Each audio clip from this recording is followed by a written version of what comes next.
여호와의 산에 오를 자가 누구며 그 거룩한 곳에 설 자가 누구인가?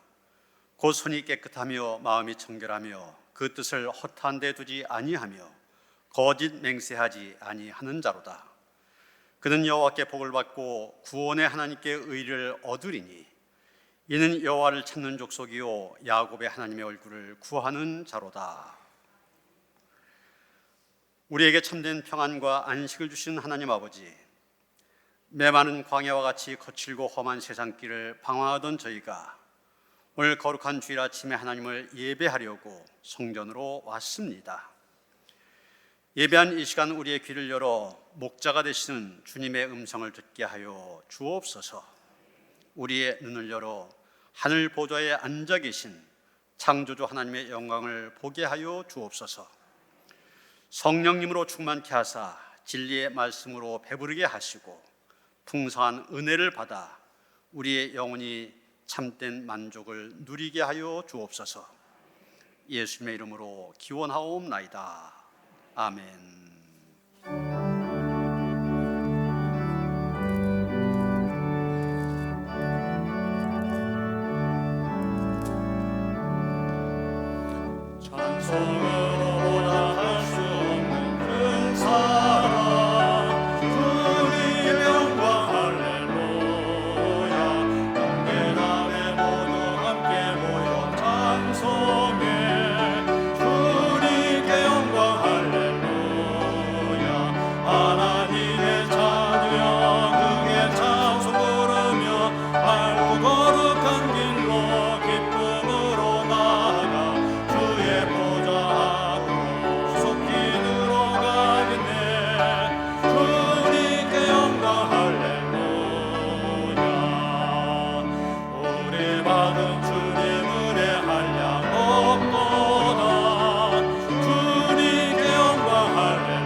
하나님은 통회한 마음으로 나온 사람들을 물리치지 않으십니다. 이제 우리 모두 함께 진정으로 우리들이 저지른 죄를 뉘우치고 고백합시다. 온 땅과 만민을 심판하시는 하나님, 저희는 지난 한 주간 육신의 욕심을 따라 살았음을 이 시간 고백합니다. 안일하며 사치하며 음란하며 시기하며 질투하며 분노했습니다. 교회 안에서도 수군거리며 당을 지어 하나님의 뜻을 이루는 일에 방해가 되었습니다. 육신의 정욕을 따라 죄를 지으며 멸망의 길을 걸었습니다. 주님, 이 모든 죄를 용서해 주옵소서. 이제부터는 저희로 성령님의 뜻을 따라 거룩한 길을 걷게 하시며 날마다 그 음성에 순종하며 살게 하여 주옵소서. 예수님의 이름으로 이 고백의 기도를 드립니다. 내가 축복할 것을 받았으니 그가 주신 복을 내가 돌이키지 않으리라. 야곱의 허물을 보지 아니하시며 이스라엘의 반역을 보지 아니하시는도다. 할렐루야. 새 노래로 여호와께 노래하며 성도의 모임 가운데에서 찬양할지어다.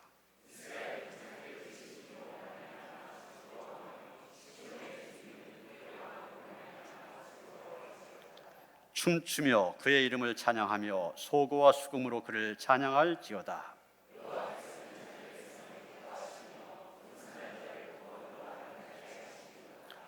성도들은 영광 중에 즐거워하며 그의 침상에서 기쁨으로 노래할지어다.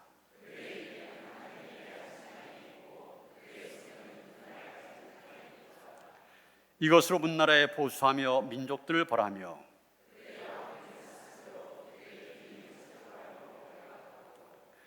기록한 판결대로 그대에게 시행할지로다. 이런 영광은 그의 모든 성도에게 있도다. 할렐루야. 아멘.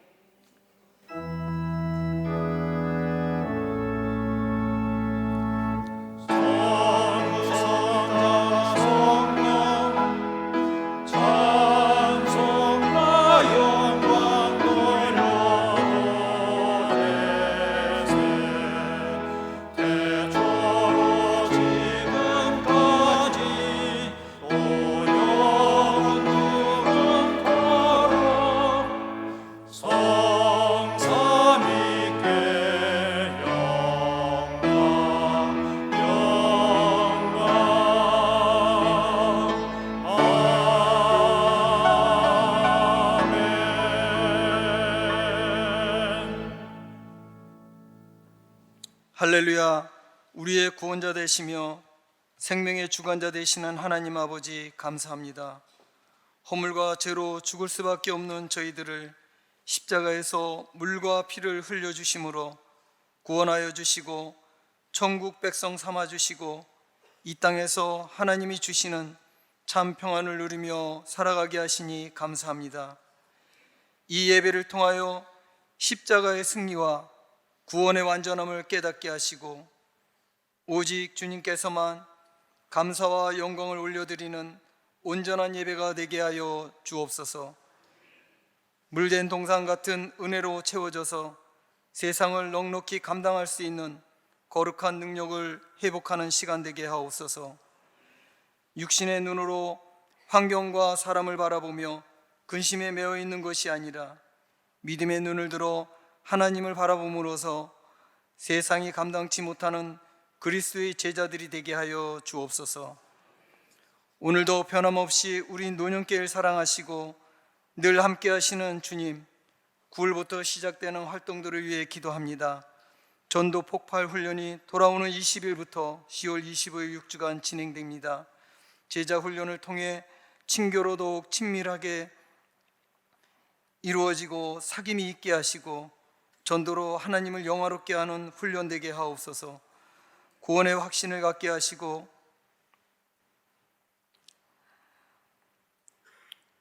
또 느인대학 개강이 돌아오는 14일부터 11월 30일 12주간 진행됩니다. 느인대학을 통하여 영생의 복음으로 구원을 확신해 갖게 하시고 주님을 신뢰하고 동행함으로 기쁨이 충만케 하시고 지역사회에서 존경을 받게 하시고 현대사회에 적응하는 능력을 배양하여 보람있게 여생을 보내는 배움이 되게 하여 주옵소서. 주님, 성서대학이 지난주 화요일부터 개강되었습니다. 지도하시는 목사님과 수강하는 성도들에게 여호와의 말씀이 송이꼴보다 더 달도다를 체험하는 은혜 충만으로 말씀을 늘 함께하는 축복을 허락하여 주옵소서. 우리 교회에서 개척한 기쁜 우리 교회, 나무 십자가 교회, 별빛 사랑교회, 노년 포첸통 교회를 위해 기도합니다.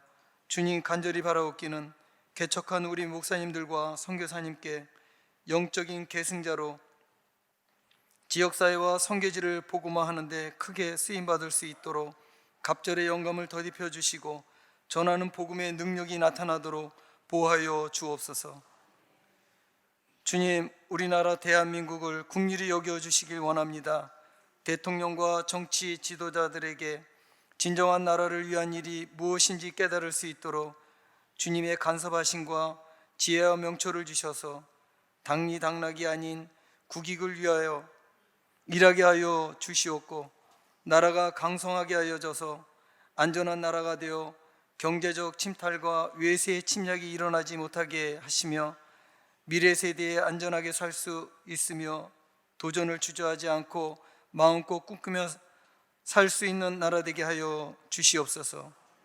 사랑의 하나님, 노년의 어르신들 영육이 강건케 하여 주시고 넘어져 다치지 않도록 날마다 안전하게 보호하여 주시며 생활에 필요한 모든 것들이 부족함이 없게 하여 주시옵소서. 노년의 환우들의 기도를 응답하여 주시고 주님의 능력의 손으로 만져주시고 고쳐주셔서 모든 병으로부터 회복되게 하여 주시옵소서. 역사하시는 하나님, 희년을 맞아 믿음의 선진들의 행적을 돌아보시고 영성이 충만하여 돌아오신 담임 목사님, 하나님 말씀 대언하실 때 능력에 오는 선언으로 강하게 붙들어 주셔서 선포되는 말씀을 통해서 에스겔 골짜기의 마른 뼈가 되살아나듯이 고통에서 환희가 샘솟는 은혜의 자리로 나가게 하는 능력의 말씀으로 역사하여 주옵소서. 찬양으로 영광 돌리는 시온 성가대와 오케스트라를 기억하여 주시옵소서.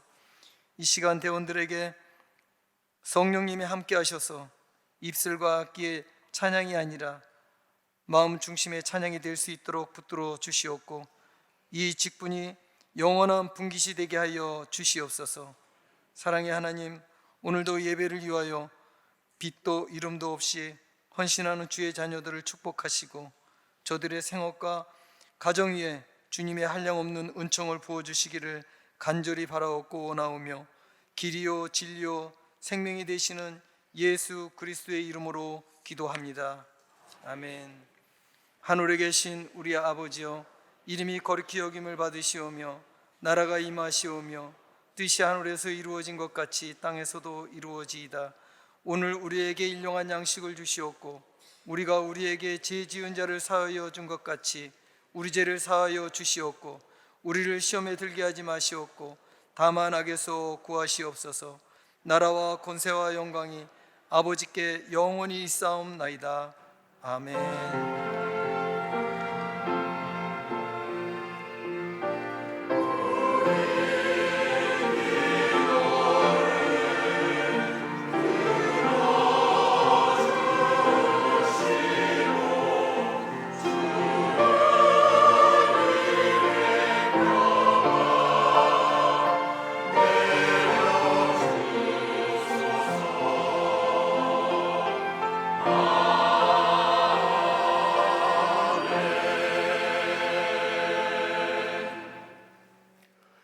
오늘 우리에게 주신 하나님의 말씀 로마서 13장 8절로부터 10절까지의 말씀입니다.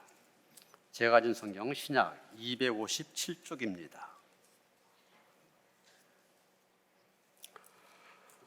로마서 13장 8절로부터 10절까지의 말씀 봉독합니다. 피차 사랑의 빛 외에는 아무에게든지 아무 빚도 지지 말라. 남을 사랑한 자는 율법을 다 이루었느니라.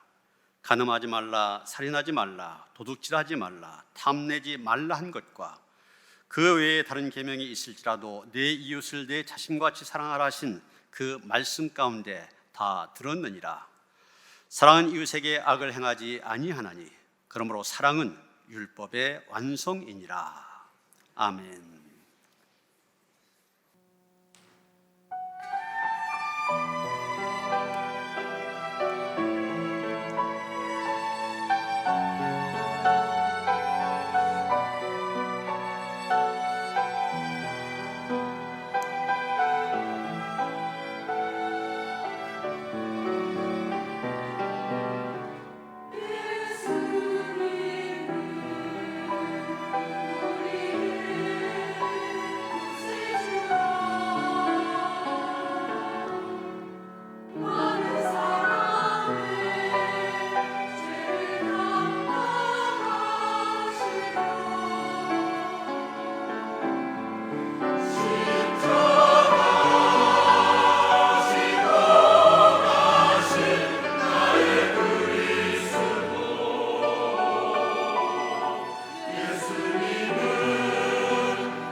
할렐루야. 반갑습니다. 별로 반가운 표정들이 아니시네요. 제가 40년 목회한 동안 2달 동안 교회를 비웠던 건 처음인데 이 2달이 굉장히 길더라고요. 우리 교인도 굉장히 보고 싶었습니다. 지난 화요일 날 전도팀부터 그때부터 교인들을 만나기 시작했는데 저도 굉장히 반가웠고 또 우리 교인들도 격하게 환영해 주셔서 너무 감사를 드립니다. 제가 이번 2달 안식년을 보내면서 어떻게 하면 좀 의미 있는 그런 시간이 될까 그런 생각을 하다가 그냥 어디 휴양지 가서 쉬다 오는 게 아니라 신앙적으로 좀 의미가 있는 그런 곳들을 좀 찾아가는 게 좋겠다.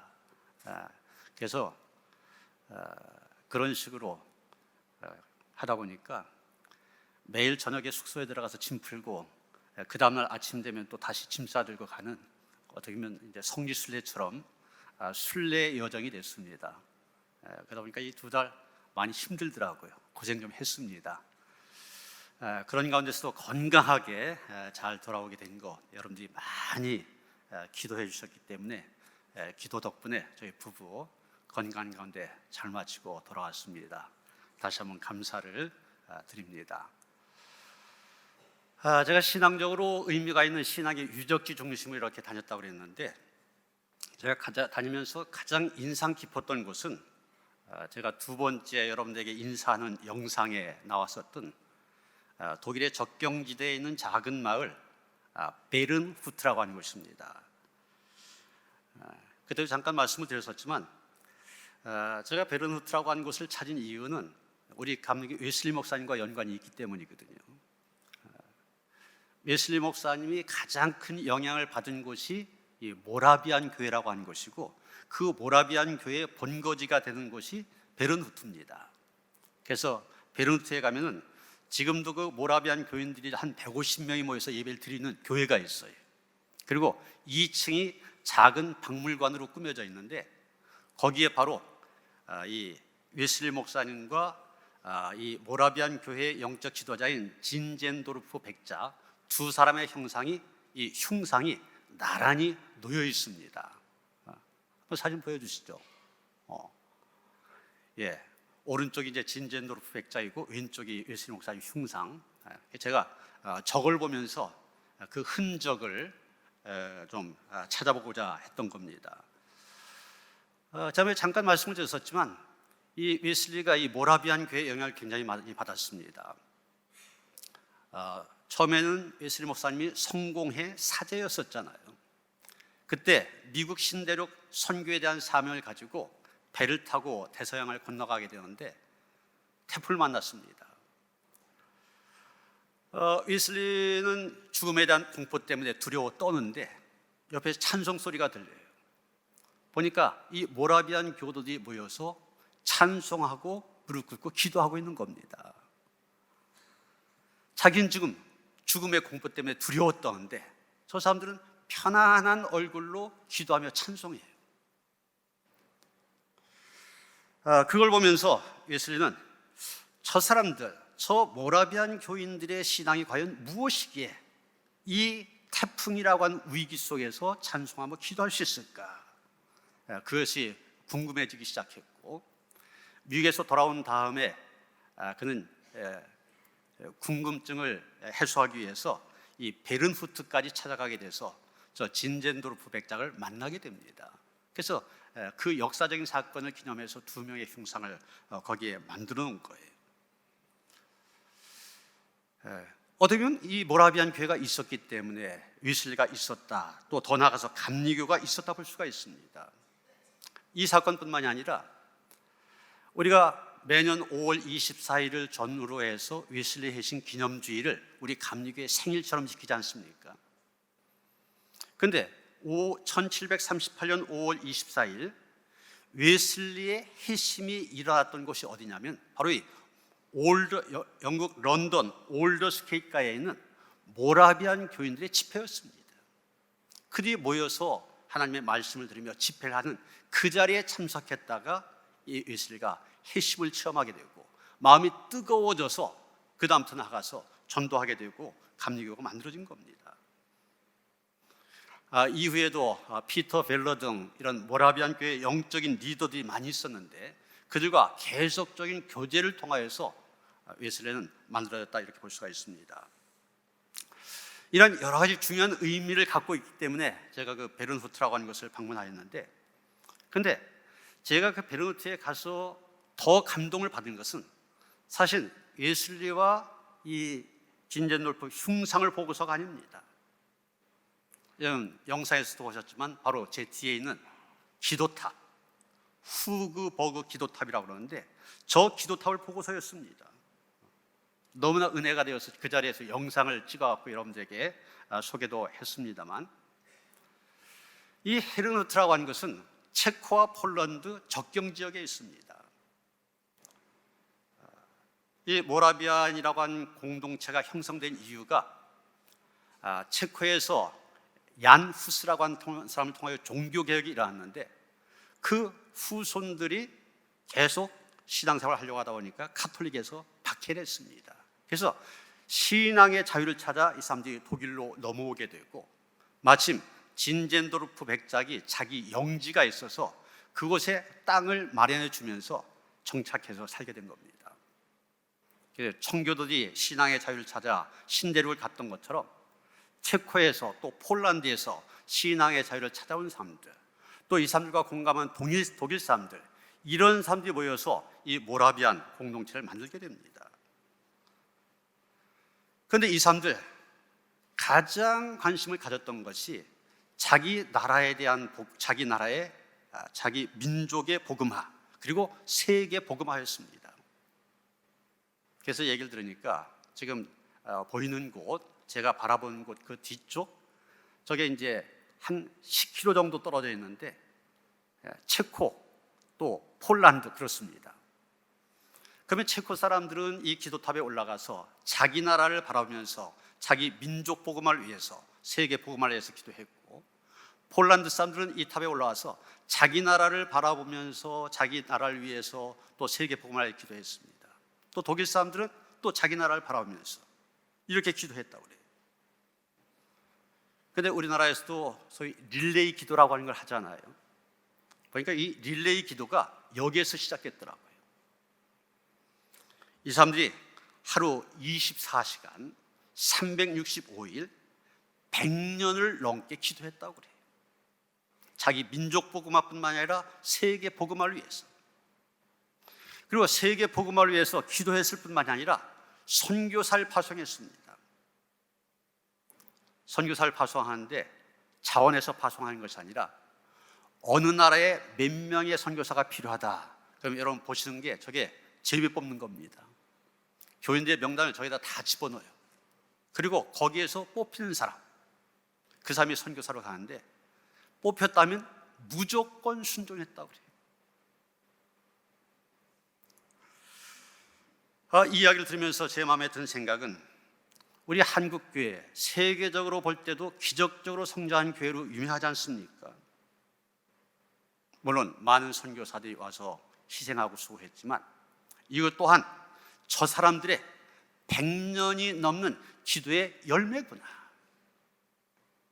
우리는 저 사람들로부터 사랑의 빚진 자구나, 이런 생각을 그 자리에서 하게 되었습니다. 제가 미국에 가서도 한국 최초의 감리교 선교사 아펜셀러를 파송한 랭카스터 제1감리교회를 방문했습니다. 마침 목사님이 계셔서 제가 한국에서 온 감리교 목사라 그랬더니 굉장히 반갑게 맞아주면서 자기가 직접 키를 들고 다니면서 예배당도 열어주고 소개도 하고 또 기념 예배당도 있는데 다 소개하면서 안내를 해줬는데, 이 자기 교회가 아펜셀러 선교사를 한국에 파송한 것에 대해서 굉장한 자부심을 갖고 있는 것을 보았습니다. 자랑스러운 걸 봤어요.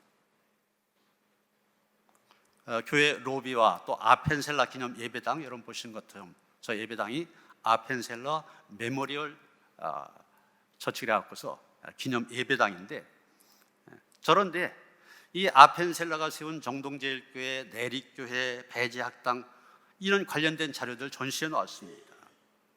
그래서 교인들이 이것에 대한 자부심 얼마나 큰지를 알 수가 있었습니다. 저길 방문해서도 저에게 든 생각이 바로 그거였습니다. 우리 감리교회가 이 랭카스터 제1감리교회, 이 교회의 사랑의 빛을 많이 졌구나, 이런 생각이었습니다. 오늘 제목 사랑의 빚진 자 이렇게 정하였는데, 사랑의 빚진 자, 이것은 우리 믿는 사람들의 또 하나의 정체성입니다. 사도 바울은 오늘 본문 8절에서 피차 사랑의 빚 외에는 어느 누구에게도 빚을 지지 말라, 이렇게 얘기하고 있습니다. 물론 이 말씀의 강조점은 할 수 있으면 아무 빚도 지지 말라고 하는 것입니다. 그런데 그 말을 하기 전에 전제가 되어진 것이 있습니다. 그게 뭡니까? 우리는 별 수 없이 하나같이 사랑의 빛을 지고 살아가는 그런 존재라고 하는 것입니다. 빚진 자라고 하는 겁니다. 이미 바울은 로마서의 서론인 로마서 1장 14절에서 자기 스스로가 빚진 자임을 고백하고 있습니다. 헬라인이나 야만인이나 지혜 있는 자나 어리석은 자에게 다 내가 빚진 자라. 바울은 자기가 복음을 받아들이고 예수를 믿는 순간 자신은 빚지고 사는 인생임을 깨닫게 된 것입니다. 여러분 스스로도 한번 생각해 보세요. 나 한 사람이 예수 믿고 복음을 받아들이기까지 얼마나 많은 사람들이 복음을 위해서 수고와 희생의 땀을 흘려야만 했는가. 제가 서두에 100년 동안 기도한 베른호트의 모라비안 교인들, 또 한국의 아펜셀라 선교사를 파송한 랭카스터 제1감리교회에 대해서도 말씀을 드렸습니다만, 우리는 기독교 역사 가운데 먼저 복음을 받아들이고 그 복음을 위해서 수고한 많은 믿음의 선배들, 선교사님들, 또 교회를 세워 복음을 전하고 영혼을 양육한 일에 평생을 바쳐온 목회자들, 이름 없이 빚도 없이 복음을 전해온 모든 전도자들, 그들에게 내가 빚진 자다, 이런 생각을 안 할 수 없게 된 것입니다. 뿐만이 아닙니다. 가만히 생각하면 우리는 삶의 모든 영역에서도 우리의 이웃들에게 사랑의 빚을 지고 있는 존재들 아닙니까? 여러분이 이 자리에 있는 것, 여러분 부모로부터 많은 빚을 졌기 때문에 이 자리에 있잖아요. 부모님의 희생, 헌신이 없었다면 이 자리에 우리는 있을 수가 없습니다. 오늘의 나다운 내가 되어지기 위해서 나를 가르쳐온 많은 선생님들에게 우리는 큰 빚을 지고 있습니다. 이 해외에 나가면은 이 우리나라의 대한민국의 위상이 얼마나 높아졌는지를 실감하게 됩니다. 여권 파워라는 게 있습니다. 해외 나갈 때 저 여권 있잖아요. 저 대한민국 여권, 이 여권만 가지면은 비자도 받지 않고 갈 수 있는 나라가 얼마나 되냐, 이거에 따라서 여권의 파워, 힘, 이게 생기는 거고 거기에 따라 순위가 매겨집니다. 작년까지만 해도 우리나라가 192개국을 여권만 가지면 갈 수 있었어요. 그래서 세계 두 번째로 여권 파워가 큰 나라였었습니다. 그러나 이 코로나 기간 동안 세계 나라가 줄어들어서 189개국만 갈 수가 있는데, 그래도 세계적으로 볼 때 공동 3위 그룹에 속합니다. 여러분 얼마나 대단합니까? 189개 나라에서 한국 여권만 보여주면 오케이, 들어와도 좋다. 옛날처럼 비자 받느라고 고생할 거 없이 쉽게 들어갈 수가 있습니다. 이번에 유럽에 가서도 모르는데 이렇게 내비게이션 켜가면서 구글 지도를 봐가면서 찾아가고 그랬었는데, 그러다 보니 이제 길을 묻는 일이 많습니다. 유럽에 갔을 때 한 유럽 사람들에게 길을 묻고 나서 대답을 해주길래 나는 사우스 코리아에서 왔다 그랬더니 당장 한 말이 삼성. 삼성 그러면서 엄지척을 해요. 유럽 사람이 한국말 알더라고요. 여러분, 우리나라 그런 나라입니다. 근데 여러분, 우리나라가 어떤 나라였습니까? 6.25 전쟁으로 잿더미 위에 올라앉았던 나라입니다. 그 당시에 세계에서 가장 가난한 나라 가운데 하나였습니다. 그런 나라가 지금은 경제의 대국이 되어서 세계 여러 나라가 부러워한 나라, 동경의 대상이 되었습니다. 지난주에 유철 선교사님 설교하셨지만 캄보디아 청년들 열심히 우리 센터에 와서 한글 배우는 이유 다른 거 아니잖아요. 한국에 가고 싶다. 한국에 가고 싶다. 이게 동남아시아 청년들의 꿈입니다.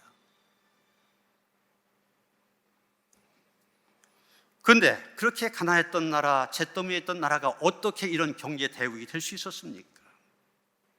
바로 이 자리에 앉아 계신 우리 어르신 세대들, 소위 산업화 시대를 살아가신 분들, 저분들의 땀과 수고와 희생, 그것이 있었기 때문에 오늘의 대한민국이 되어진 거 아닙니까?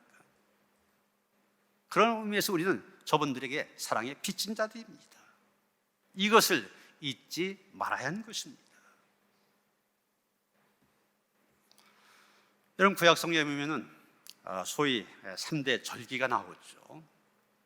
유월절, 오순절, 초막절, 3대 절기, 우리의 추석, 설 같은 명절입니다. 그런데 성경에 보면 왜 이런 명절을 제정하게 됐는가? 그 제정 목적이 나와 있어요. 그 목적이 뭐냐? 이 중요한 날 잊어서는 안 된다는 것입니다. 무엇보다도 이런 명절이 존재하는 이유, 일종의 자녀 교육의 수단이었었습니다. 출애굽기 12장 26절 27절에 보면 이후에 너희의 자녀가 묻기를 이 예식이 무슨 뜻이냐 하거든 너희는 이르기를 이는 여호와의 유월절 제사라. 여호와께서 애굽 사람에게 재앙을 내리실 때 애굽에 있는 이스라엘 자손의 집을 넘으사 우리의 집을 구원하셨느니라 하라. 명절이라고 하는 것이 단순히 노는 날이 아니었습니다. 우리의 인생 속에, 우리의 역사 속에 하나님께서 간섭하시고 하나님께서 도우시고 하나님이 구원하셨는데 그것을 잊지 아니하도록 자녀들과 함께 기억한 날, 그게 바로 이스라엘의 명절이었습니다.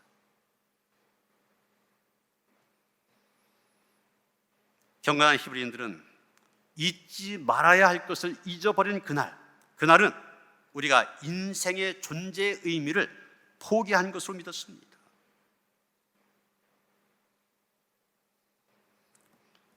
예루살렘에 가면은 야드 바셈이라고 하는 유대인 학살 추모 기념관이 있습니다.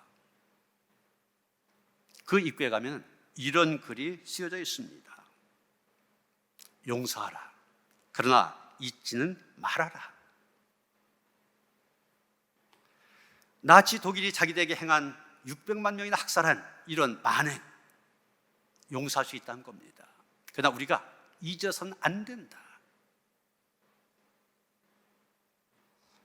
그런데 여러분, 우리들은 너무 빨리 잊는 거 아닙니까? 때로는 하나님께서 채찍질 하신 일도 있고 하나님께서 우리에게 사랑을 베푸신 일도 있는데 그런 모든 것들 너무 쉽게 잊어버리는 거 아닙니까? 그러나 다른 것은 다 잊어졌습니다. 그러나 사랑의 빛만은 기억하며 살아야 됩니다. 다시 한번 강조하지만 우리 모두 빚진 자입니다. 사랑의 빚진 자들입니다. 그런데 그만 사랑의 빛 가운데서 꼭 기억해야만 잊어서는 안 되는 사랑의 빛이 있습니다. 바로 하나님께 진 빚입니다. 우리는 하나님께 평생 갚아도 갚을 수 없는 엄청난 사랑의 빚을 졌습니다. 우리는 하나님께 생명의 빚을 졌습니다. 우리의 생명이라고 하는 것, 우리의 죄와 허물로 인하여서 죽을 목숨 아니었습니까? 사망이 이미 예약되어 있는 그런 삶이었습니다. 그런데 하나님께서 당신의 독생자 예수 그리스도 십자가에 못 박아 죽게 하심으로 우리를 살리셨습니다. 하나님께서 당신의 아들의 생명과 우리의 생명을 맞바꾸어서 우리를 자녀 삼아 주시고 우리에게 영원한 생명을 주신 것입니다. 우리에게 영원한 생명을 주신 그 은혜, 평생 갚아도 갚을 수 없는 은혜예요. 평생 갚아도 갚을 수 없는 생명의 빚입니다. 그런데 우리는 평생 갚아도 갚을 수 없는 그 생명의 빚 잊고 잊으며 살아오고 있지는 않습니까? 마치 우리가 생명을 얻는 것, 즉기에 당연한 것처럼 생각하고 하나님께서 의당 나에게 영원한 생명을 주실 의무가 있는 것처럼 그렇게 생각하며 살아오고 있지 않는 것입니다. 우리가 얻은 이 생명 얼마나 소중한 것인지 있기 때문에 우리는 사랑과 생명의 빚진 자는 사실을 망각하기도 합니다. 예수님의 생명과 맞바꿔 얻은 귀한 생명인데 우리는 그 귀중함을 잊고 살 때가 너무 많이 있습니다. 여러분, 하나님께서 우리에게 주신 이 생명, 세상 그 무엇과도 바꿀 수 없는 귀중한 것임을 잊지 마시기 바랍니다. 천하를 다 준다 해도 자기의 생명과 바꿀 사람 아무도 없습니다. 그런데 우리의 그 귀한 생명에 하나님께서 영생을 선물로 주셔서 영원한 생명이 되게 하셨으니 얼마나 귀한 것입니까? 그런데 가만히 생각해 보세요. 그 귀한, 그 영원한 생명 하나님께로부터 우리가 받을 때 우리가 얼마나 그 값을 지불했습니까? 우리가 얼마를 주고서 그 영생을 얻게 되었습니까? 아닙니다. 하나님께서 우리에게 영생을 주실 때 우리에게 그 무엇 하나 요구하지 않으셨습니다. 우리를 위해서 독생자를 십자가에 못 박히게 하시고 누구든지 그 이름을 믿기만 하면 그 귀한 영생 선물로 주셨습니다. 그러기에 우리는 빚진 자인 것입니다. 우리가 어떤 것을 지불하고 영생을 얻었으면 우리는 빚진 자가 아닙니다. 값을 지불하지 않았는데도 하나님께서 거저 주셨기 때문에 우리는 빚진 자인 것입니다. 여러분, 우리가 가게에서 물건을 살 때 그 물건 값을 지불하고 물건을 가져오면 우리는 그 가게에 빚진 거 아닙니다. 값을 다 주었기 때문에 빚이 없습니다. 그런데 물건 가져왔는데 아무 돈도 지불하지 않았다. 그럼 우리는 그 가게에 빚을 진 것입니다. 언제는 갚아야 됩니다. 우리가 하나님께 빚을 진 것도 같은 이치입니다. 하나님 우리에게 어떤 대가도 요구하지 않으셨습니다. 어떤 대가도 요구하지 아니하시고 우리에게 영생을 주셨습니다. 거저 주셨습니다.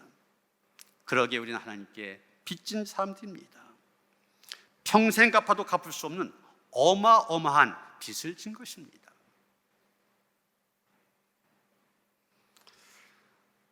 마태복음 18장이면 예수님께서는 한 가지의 비유를 통하여 이 사실을 우리에게 가르쳐주고 계십니다.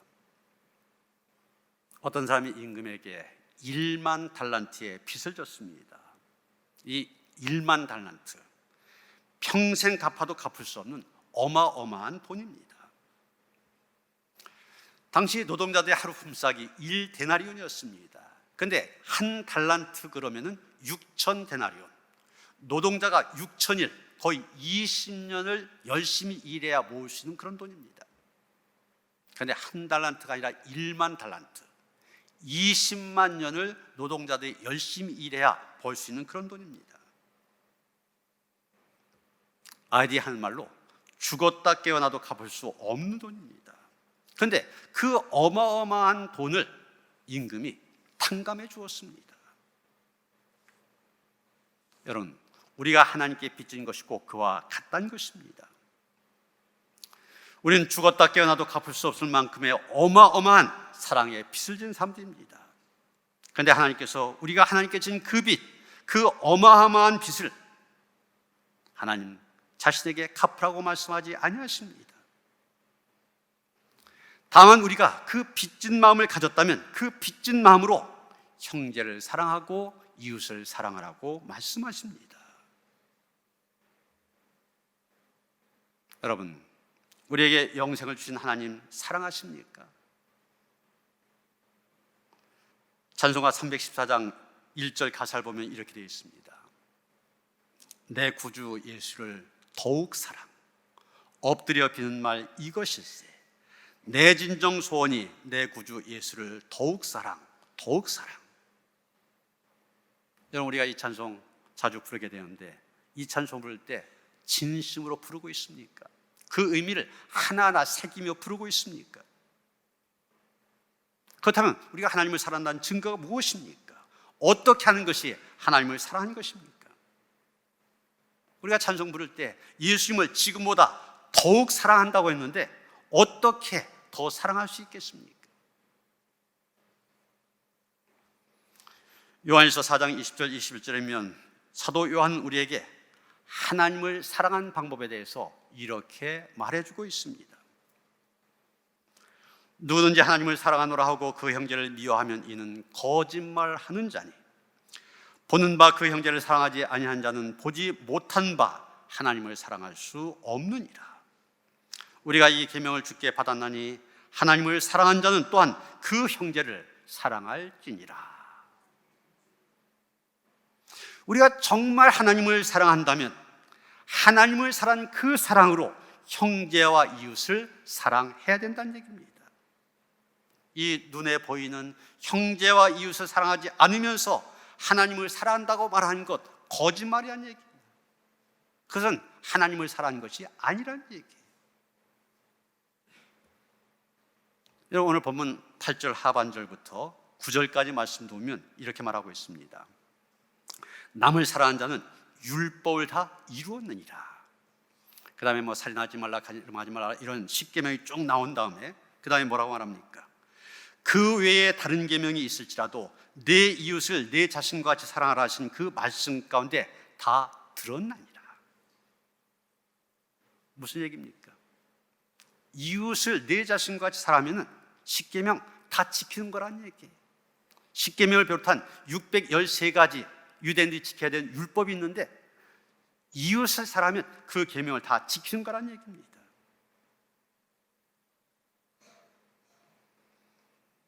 여러분, 하나님을 사랑하는 사람 형제를 사랑합니다. 하나님을 깊이 사랑하는 사람 내 이웃을 더욱 뜨겁게 사랑합니다. 하나님을 사랑하는 사람들 한결같이 하나님께서 사랑하시는 바로 그 형제를 위해서 자신의 생명을 줄 만큼 사랑합니다. 우리 감리교 최초의 선교사 아펜설라, 이분도 그런 분 가운데 한 분이었습니다.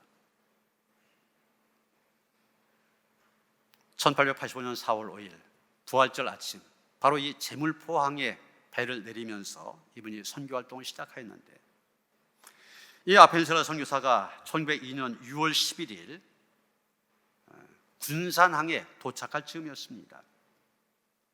이분이 탔던 배와 다른 배가 서로 충돌하는 사고가 발생했습니다. 이 충돌 사고로 그 당시 이화학당에 다니던 여학생 2명이 바다에 빠졌습니다. 그때 아펜셀라 선교사는 이 여학생들을 구출하기 위해서 바다에 뛰어들었고, 결국 그 학생들은 구출해냈지만 자기는 44 젊은 나이에 목숨을 잃고 말았습니다. 당시 미국 사람들 그의 죽음을 애석하게 여겼다고 그럽니다. 그러면서 이렇게 말했다고 그래요. 아펜셀러는 총명하고 잘생긴 사람이다. 미국에서 얼마든지 장래가 보장된 사람이었다. 그가 낙후된 한국에서 죽은 것은 매우 슬픈 일이다. 이렇게 말했다고 한 것입니다. 여러분, 왜 장래가 보장된 총명한 미국 젊은이가 이 박해받는 땅 한국에 와서 복음을 전하다가 여학생을 구하려다가 그 귀한 목숨 잃어야만 했습니까? 그에게는 남들이 갖지 못한 하나님을 사랑하는 마음, 그 마음이 그에겐 너무나 컸기 때문입니다.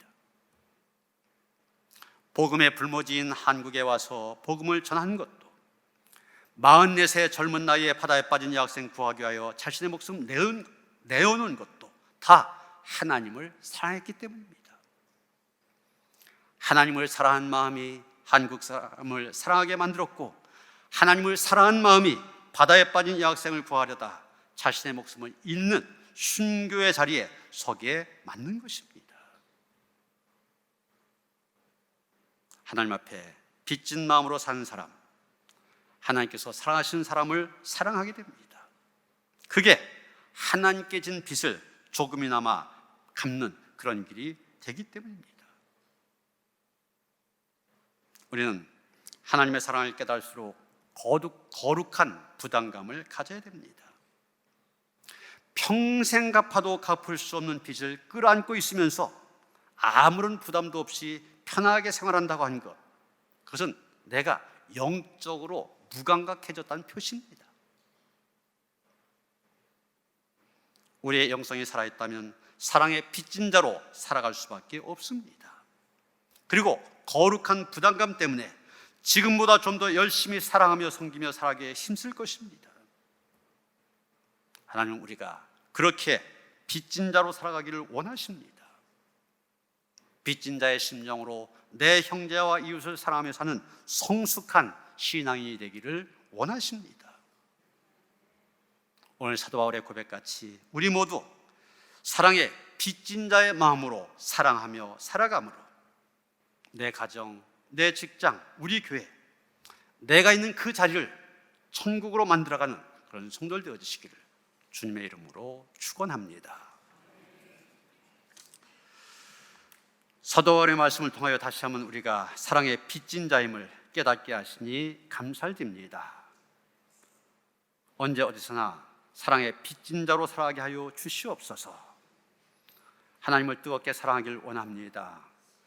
보이지 않는 하나님, 입술로만 사랑한다고 말하지 말게 하시고 보이는 우리의 이웃 형제 사랑함으로 하나님을 더 뜨겁게 사랑할 수 있는 성도들 되게 하여 주시옵소서. 사랑의 빚진 자로 살아가는 우리를 통하여서 우리가 있는 그곳 천국으로 바뀌어지기를 원합니다. 천국의 삶을 함께 살아가는 성도들 되게 하여 주시옵소서. 예수 그리스도 이름 받들어 기도하였사옵나이다. 아멘.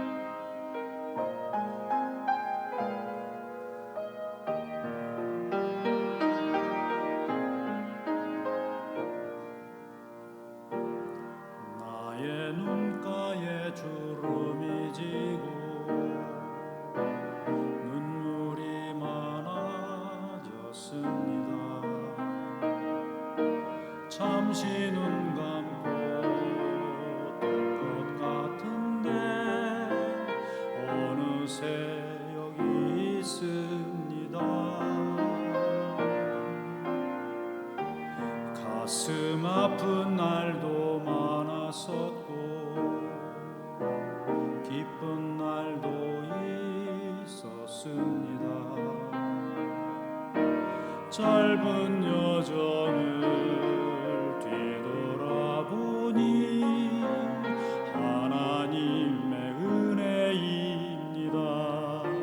지금까지 나의 여정은 모두 하나님의 은혜라. 지금까지 나의 모든 여정 인도하셨네. 나의 남은 모든 여정을 모두 하나님께 맡기리라. 나의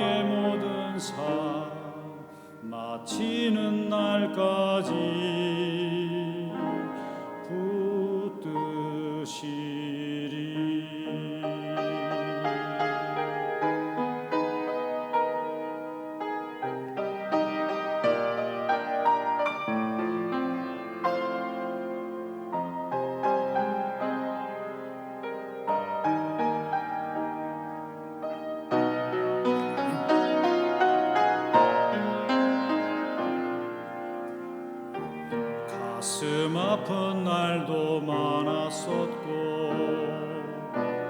기쁜 날도 있었습니다. 짧은 여정을 뒤돌아보니 하나님의 은혜입니다. 지금까지 나의 여정은 모두 하나님의 은혜라. 지금까지 나의 모든 여정 인도하셨네. 나의 남은 모든 여정은 모두 하나님께 맡기리라. 나의 모든 삶 마치는 날까지 붙드시리.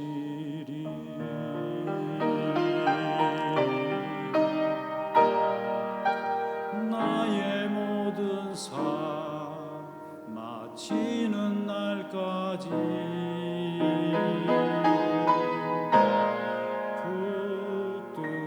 붙드시리.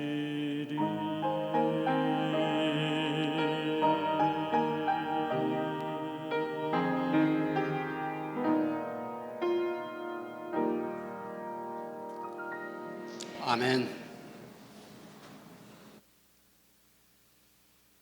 지난날의 삶의 모든 여정이 하나님의 은혜임을 고백하는 성도들이 은혜의 하나님 앞에 나와 영과 진로 예배를 드립니다. 우리 예배를 받아 주시옵시고 하나님께서 더 풍성한 은혜로 우리에게 함께 하시기를 원합니다. 이전과 마찬가지로 이후의 삶도 하나님의 은혜 가운데 거하는 성도들의 삶이 되게 하시고 가정이 되게 하시고 또 일터가 될 수 있도록 축복하여 주시옵소서. 하나님을 예배하면서 정성된 임을 하나님께 드립니다. 믿음으로 드리오니 기뻐 받아 주시옵소서. 믿음대로 축복하여 주시옵소서. 드린 물질 축사하시사 하나님의 선한 뜻을 이루는데 아름답게 값지게 쓰여지기를 원합니다. 우리가 드린 물질을 통하여서 하나님의 나라가 확장되고 더 많은 사람들에게 주의 복음이 증거된 모습을 보면서 더 감사하며 더 기쁜 마음으로 헌신하는 성도들 되게 하시옵소서. 예수 그리스도 이름 받들어 간절히 축원하며 기도하옵나이다. 아멘.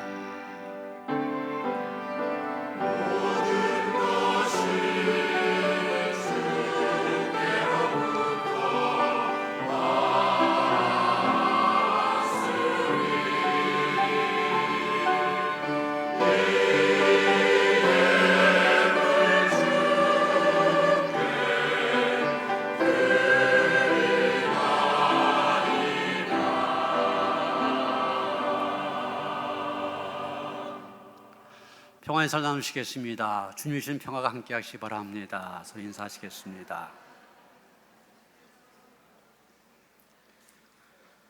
새가족 소개합니다. 이혜정 집사님이 박서영 집사님 인도하셨습니다. 잠깐 일어서실까요? 네, 그리고 우리 이승희 권사님 아들 이은호 군 인도했습니다. 네, 잠깐. 그리고 한야한 노래 함께 부릅니다. 주의 사랑으로 환영합니다. 주의 사랑으로 환영합니다. 형제자매 안에서 주의 영광을 보내 주의 사랑으로 환영합니다. 네, 환영합니다. 환영합니다. 네, 새가족실로 안내해 주시기 바랍니다. 오늘 오후 소그룹 예배 속회배열 예배입니다. 빠진 속 없도록 속회 인도자님들, 속장님들 힘써 주시기 바랍니다. 노인대학 14일 이번 주 목요일부터 12주간 과정으로 개강을 합니다. 오전 10시 2층 예배실에서 모입니다. 65세 이상 되신 분들 누구나 참석할 수 있고요. 교회 안 다니신 분들 노인대학을 통해서 좀 교회로 인도하는, 전도하는 그런 기회로 삼으시길 바랍니다. 아직도 이제 음악과 체육 이쪽으로 좀 강사가 필요한데 신청이 안 된 모양입니다. 이쪽으로 내가 좀 탤런트가 있다 하시는 분들 우리 허정수 전사님에게 얘기를 해주시기 바랍니다. 전도 폭파 훈련 20일부터 6주간 과정으로 시작이 되어집니다. 수요일날 예배 오전 예배 마친 다음에 바로 이어지게 되는데 이런 전도 훈련뿐만이 아니라 내 신앙을 새롭게 정립할 수 있는 기회가 되어집니다. 많이 참여하시길 바랍니다. 지난 주간부터 화요일 전도를 시작했습니다. 화요일 오전 10시부터 11시 30분까지 노년역을 중심으로 전도를 하게 됩니다. 또 이 전도 용품을 우리가 이 수세미를 쓰고 있는데 여러분 실을 집에 가져가셔서 수세미를 만들어 오시면은 전도에 잘 쓰여질 수가 있습니다. 내가 시간이 안 돼서 전도에 나오지 못하신 분들 이 전도 용품을 만든 일에 참여하심으로 전도에 동참할 수가 있습니다. 이래도 많이 참석하시길 바랍니다. 오늘 그 1부 예배 때 한 분이 등록하셨고 2부 예배 때 4분이 등록하셨고 또 3부 예배 때 2분이 등록하셨습니다. 아마 이 코로나 이후로는 가장 많이 등록한 것 같습니다. 무슨 얘기냐면은 이렇게 전도의 열매가 맺혀지면은 전도에도 신이 나요. 전도하는 일에 더 많이 참여하셔서 열매를 맺는 그 기쁨에 동참하시길 바랍니다. 중부연의 여선교회 2일 찻집이 14일 목요일 오전 11시부터 만수중앙교회에서 있습니다. 우리 총여선교회에서 티켓을 구입해서 공짜로 드린대요. 가서 식사하시면 됩니다. 총무에게 신청하시면 됩니다. 고등부 학부모 기도회가 지난주부터 시작이 되었습니다. 수요일날 저녁 8시 반 저녁 예배 마친 다음에 세미나실에서 모임을 갖고 있습니다. 수능고사 때까지 계속되어지는데 자녀들 이렇게 수능을 준비하시는 그런 부모님들뿐만이 아니라 또 위에서 기도하기를 원하시는 분들 함께 하시기를 바랍니다. 홍기원 집사님 병원에 입원하셨습니다. 위에서 기도해 주시기 바랍니다. 다 일어나셔서 520장 찬송하시겠습니다.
이제는 우리 주 예수 그리스도의 은혜와 하나님 아버지의 그 극진하신 사랑과 성령의 감화감동 역사하심이 내가 바로 사랑의 빚진 자임을 깨닫고 고백하면서 사랑의 빚진 자로서 보이지 않는 하나님이 아니라 보이지 않는 하나님을 사랑하되 보이는 이웃과 형제를 뜨겁게 사랑함으로 하나님을 더욱 사랑하기를 원하며 다짐한 모든 성도들 가운데 이제로부터 영원토록 함께 하시옵기를 간절히 축원하옵나이다. 아멘.